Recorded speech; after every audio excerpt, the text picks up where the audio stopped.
Blood circulatory system में जी बात करें हम तो हार्ट की शेप जो हमारे पास हार्ट साइज है वो बंद मुट्ठी की तरह होता है। वेट इसका 300 ग्राम होता है और चैम्बर्स इसके 4 है। 2 upper class chambers atrium, 2 lower class chambers वो वर्टिकल्स कहलाते हैं।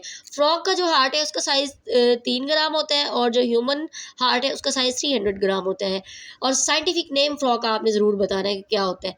राइट आर्ट्रियम किसी को पता है कमेंट ज़रूर कीजिएगा। राइट आर्ट्रियम देखते हैं जी, इसमें डीऑक्सीजनेटेड ब्लड होता है, आर्टरीज ब्लड ये लेके जाती हैं। हार्ट बीट नॉर्मल 72 पर बीट पर मिनट होती है ह्यूमन बॉडी की, और ये अगर 100 बीट से ज़्यादा हो जाए तो ये कंडीशन टैकीकार्डिया कहलाती है, और अगर ये लेस देन 60 बीट हो जाए पर मिनट तो ये ब्रैडीकार्डिया कहलाती है। और 1 मिनट में 6.2 लीटर खून जो है वो हमारा हार्ट पंप करते हैं। आप किसी भी प्लेटफॉर्म से हमें देख रहे हैं तो आप यूट्यूब पे हमें अलबनात अकेडमी के नाम से चैनल को ज्वाइन कर सकते हैं।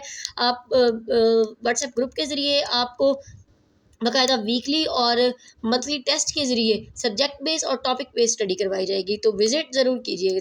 कल हाजिर होंगे एक नई वीडियो के साथ। इजाज़त दीजिए। अल्लाह हाफ़िज़।